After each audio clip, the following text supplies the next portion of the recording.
अस्सलाम वालेकुम। Online consultation session के दौरान एक शख्स ने मेरे से सवाल किया कि आप ये बताएं कि असालतन और वकालतन हाज़िरी क्या होती है। उसका सवाल बेसिकली ये था कि मुझे अदालत ने ऑर्डर दिया है कि आप जो है असालतन पेश होंगे नेक्स्ट डेट के ऊपर, तो इससे मुराद क्या है और क्या मुझे पेश होना चाहिए, नहीं होना चाहिए, या वकील ने पेश होना है। तो याद रखिएगा, असालतन का मतलब ये है इन पर्सन अटेंडेंस, यानी आपको क्या गया है कि आपकी आप ज़ाती तौर पर अदालत में पेश होंगे। फिर आगे कोर्ट ने जो भी मामला देखने हैं, आपसे कोई बातचीत करनी है, कोई फैसला लिखना है, कोई कॉम्प्रोमाइज़ करना है, कोई जहेज़ वगैरह का लेन देन होना है, कोई एग्रीमेंट पे बात होनी है, तो जहां भी वर्ड आ जाएगा कि असालतन पेश होना है, तो फिर आपको इन पर्सन पेश होना है। जबकि दूसरी तरफ अगर कहा गया है कि वकालतन पेश हो, तो वकालतन का मतलब ये होता है कि आपने अपने वकील को कहना है कि वो मस्ट पेश हो, या आप वकील के साथ पेश होंगे। उसमें आपको चॉइस होती है कि आप इन पर्सन नहीं भी आते तो आपका वकील पेश हो जाएगा। अच्छा, जब भी असालतन या वकालतन एक जज साहब जो है ऑर्डर लिखते हैं कि जनाब नेक्स्ट डेट पे फ्री कैन को पेश होना है, असालतन या वकालतन, तो आपने देखना है कि जज साहब किस लिए कह रहे हैं, क्या पर्पस है, किस बात की तरफ डायरेक्शन देते हुए आपको बुलाया जा रहा है, ताकि आप इंटरप्रिटेशन कर सकें। अब मिसाल के तौर पर सामान जहेज का कॉम्प्रोमाइज हो गया दो फ्री कैन के बीच में, अदालत में केस चल रहा था, खामद ने सामान उठवा दिया, बीवी ने उठा लिया, बैलेफ की रिपोर्ट आ गई, रिपोर्ट जो है कोर्ट के अंदर जमा हो गई कि ये चीज़ें हैं, तो डेफिनेटली कोर्ट ने जो है ऑर्डर करना होता है फ्री कैन को, स्पेशली खातून को, कि वो असालतन कोर्ट के अंदर आए, अपना बयान रिकॉर्ड कराए, और जज साहब उससे सवाल करेंगे इन पर्सन कि तुमने जो सामान है, क्या तुम सेटिस्फाइड हो? ये जो लिस्ट मेरे सामने मेरे रिकॉर्ड पे मौजूद है, जो बैलिफ ने बना के दिया है कि ये 50, 60, 70 आर्टिकल्स थे, तुमने उठा लिए हैं, तो क्या ये वाकई सच पे मबनी है? क्या ऐसे तो नहीं है कि बैलिफ ने फेक एक रिपोर्ट बना के दे दिया? क्या ऐसे तो नहीं है कि इतनी चीज़ें तो तुमने उठाई नहीं जितनी कि बैलिफ ने झूठी बना दी हैं? क्या ऐसा तो नहीं कि तुम पे कोई दबाव या तुम्हें तशद्दुद करके या तुम्हें अनड्यू स्ट्रेस में रख के ये रिपोर्ट बनवाई गई है? क्योंकि जज साहब ने इस चीज़ को मेक श्योर करना होता है कि खातून पे किसी किस्म की कोई ज़बरदस्ती करा के रिपोर्ट नहीं बनाएगी, बल्कि वो अपनी रजामंदी से पूरी सेटिस्फाइड हुई है और मुतमईन होकर उसने उस लिस्ट के ऊपर साइन किए हैं जो बैलिफ ने बनाई कि ये सामान जो है आदमी से उठा लिया गया।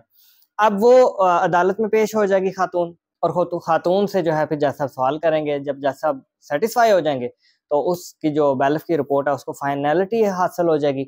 ये मैंने आपको एज एन एग्जाम्पल बताया। इसी तरीके से कोई और मामला हो सकते हैं जिसमें जज साहब कह सकते हैं कि असालतन फ्री कैन हासिल हो, जैसे कि पार्टीशन के केसेस हैं, तो इंटरनल ऑक्शन जब चलनी होती है, अंदरूनी नीलामी के मामला चल रहे होते हैं, तो जज साहब कह सकते हैं कि फ्री कैन जो है असालतन हाजिर हो। जरूरी नहीं उसमें वकालतन हो, असालतन इन पर्सन हो, पार्टीज आए और बिड अपनी अपनी दें, ऑक्शन करें कि ये प्रॉपर्टी जो है इसको तकसीम होने जा रही है। अगर कोई एक ही शेयर होल्डर सारे शेयर्स खरीदना चाहता है, बाकी बहन भाइयों से हिस्से ही ले लेना चाहता है, तो क्या वो राजी है? उसके पास इतना पैसा है? क्या अंदरूनी नीलामी कामयाब रहेगी कि नहीं रहेगी, वगैरह वगैरह।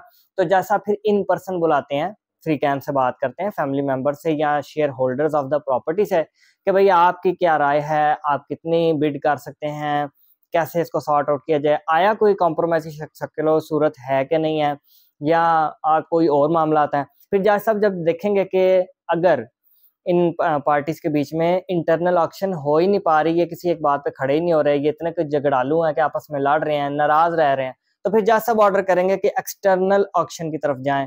फिर एक्सटर्नल ऑक्शन होगी, बाहर के लोगों को भी दावत दी जाएगी कि प्रॉपर्टी के आगे तकसीम की बात चल पड़ी है, कोई खरीदना चाहे तो खरीद ले। तो इस तरीके से मैंने आपको समझाने के लिए असालतन और वकालतन हाजिरी का मानी बताया। अक्सर औकात आपको जब कोर्ट से नोटिस आते हैं तो उसके ऊपर भी वर्ड लिखा होता है कि फलां तारीख है, ये केस का उन्वान है, जज साहब का नाम ये है, तो असालतन या वकालतन पेश हो। उसके ऊपर दोनों चीजें लिखी होती हैं, क्योंकि जो पहली डेट होती है केस की, उसमें आपके पास ऑप्शन होती है, चॉइस होती है कि आप या तो इन पर्सन आके अपनी अटेंडेंस लगाएं और पेश हों और कार्रवाई का आगाज हो, या फिर आप वकील पहले दिन ही मुकर्रर करा लें जो कि आके आपकी तरफ से वकालतनामा दे, और आपका वकील मुकर्रर होने के बाद आपके बिहाफ पे आपकी जुबान बनते हुए कोर्ट के अंदर आपके मामलात को रखे, देखे, परखे, आपका दिफा करे, जो दावा हुआ तो उसका जवाब दावा लिखे, कोई दरखास्त आई है तो उसकी जवाब दरखास्त बनाए, कोई बहस है तो उस जवाब बहस तैयार करे।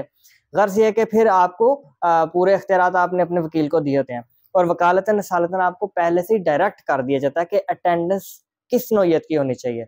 इन पर्सन अटेंडेंस, कोर्ट क्या चाह रही है, अदालत क्या चाह रही है कि मेरे पास आप किस शक्ल में पेश हों। अच्छा, इसमें एक और बात बता दूं कि सिविल एंड फैमिली केसेस के अंदर किधर थोड़ी लचक होती है एज कम्पेयर टू फौजदारी केसेस जो क्रिमिनल केसेस हैं।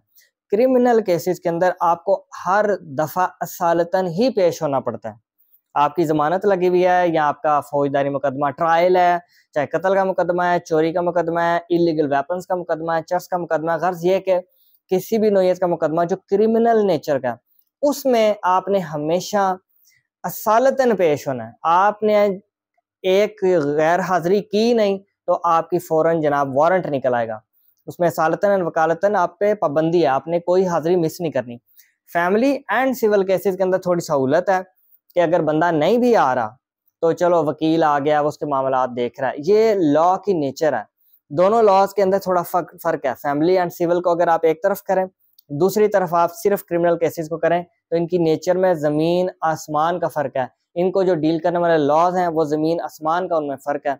और क्रिमिनल केसेस में इसीलिए नेचर ऑफ द लॉ को समझते हुए, नेचर ऑफ द केस को जानते हुए हमेशा असालतन हाजिरी को यकीनी बनाया जाता है। आप नहीं छुट्टी कर सकते अपने क्रिमिनल केस से। जमानत लगी है, आपने बगैर बताए छुट्टी कर ली, कोई एप्लीकेशन नहीं दी या सबसे इजाजत नहीं ली छुट्टी की गैर हाजिरी की तारीख से, तो आपके वारंट निकल आएंगे या आपकी जमानत कैंसिल हो जाएगी। और वारंट की भी आगे कैटेगरीज होती हैं। पहले वारंट सिंपल निकलते हैं, बेलेबल, फिर नॉन बेलेबल, फिर पीओ कर दिया जाता है जिसे प्रोक्लेम्ड ऑफेंडर कहते हैं। उर्दू जुबान में आम सादा लैंग्वेज में आप उसे इश्तिहारी कहते हैं कि जनाब ये पेश नहीं हो रहा तो अब इसको इश्तिहारी कर दिया जाए। वो इश्तिहारी होने के बाद वारंट आपके मुतलका थाने में जाते हैं। थाने के ऊपर रजिस्टर में दर्ज होता है कि ये बंदा अब इश्तिहारी हो गया, फलां केस चल रहा था, अदालत में पेश नहीं हो रहा, अब ये जिधर नजर आए इसको अरेस्ट कर लिया जाए। और इश्तिहारी होने के बाद दीगर थानों में भी वो बात चली जाती है, उनके बोर्ड्स के ऊपर वो तस्वीर लग जाती है, लिखा जाता है, रिकॉर्ड के अंदर आ जाता है। और जिस दिन मुखबरी होगी कि जनाब आप यहाँ पे मौजूद हैं, किसी ने 15 को कॉल कर दी तो फिर पुलिस आपको आके पकड़ सकती है। ये उसके पास राइट होगा क्योंकि कोर्ट ने आपको डिक्लेयर किया हुआ है पीओ यानी इश्तिहारी, प्रोक्लेम्ड ऑफेंडर, एब्सकॉन्डर। एब्सकॉन्डर का मतलब क्या है? भागने वाला, भगोड़ा, अदालत से भागा हुआ। मामला जब देखते हैं सिविल एंड क्रिमिनल केसेस के बीच में मुवाजना करते हैं, सिविल में फैमिली भी आ जाते हैं, उनकी नेचर सेम है, तो जब इनका मुवाजना करते हैं तो इनमें बहुत ज्यादा फर्क है। और आपकी जब अटेंडेंस की बात आती है तो हमेशा याद रखिएगा क्रिमिनल केसेस में मस्ट है, आपने कोई तारीख मिस नहीं करनी। और जो सिविल एंड फैमिली है इसके अंदर आपके पास थोड़ी छूट है, रियायत है, फ्लेक्सिबिलिटी है। वकील आपकी बहुत सारी तारीखें जो है खुद ही पेश होके भुगता सकता है और आपका नुमाइंदा बन के, आपका रिप्रेजेंटेटिव बन के, अटॉर्नी बन के आपके मामला को कोर्ट में देख सकता है। और इससे आपको कोई खातर खा नुकसान नहीं होने लगा अनलेस जज साहब ने अग्रेसिवली सिविल या फैमिली केस में कहा हो कि जो नेक्स्ट डेट आ रही है आपने हर सूरत इन पर्सन पेश होना है। वो जिरा हो सकती है, जिरा की बहुत सारी वार्निंग्स मिली थी, आप नहीं करवा रहे। एविडेंस की बहुत सारी वार्निंग्स मिली थी, आप नहीं करा रहे। आपने कोई खर्चा या जुर्माना अदालत में जमा कराना था, आप नहीं करा रहे। बच्चों का खर्चा आपने देना था, आप नहीं करा रहे जमा। तो उस सूरत हाल में सिविल एंड फैमिली केसेस में भी फिर सख्ती हो सकती है, लेकिन नॉर्मली जनरली थोड़ी रियायत है, फ्लेक्सिबिलिटी है। इसलिए मैं कहता हूँ कि हमेशा जब भी आपके केसेस चलें या भी केसेस के लिए पोटेंशियली हालात बन रहे हैं, सर्कमस्टांसेस ऐसे बन रहे हैं कि आपको केसेस एंड लिटिगेशन में जाना पड़ सकता है, या आपको कोई नोटिस आया तो आपने बेशक नोटिस के ऊपर तामील डाली हो या ना डाली हो, आपने उसको ओके किया, साइन किया या नहीं किया, अपने किसी वकील के साथ मशवरा लाजमी कर लें, क्योंकि हो सकता है वो मुकदमा आपके लिए बहुत ही इंपॉर्टेंट हो जो कोई आपको नहीं समझ आ रही, लेकिन जो वकील होगा वो आपके देखेगा कि ये कितना संगीन है, वो डॉक्यूमेंट्स चेक करवा देगा अदालत से।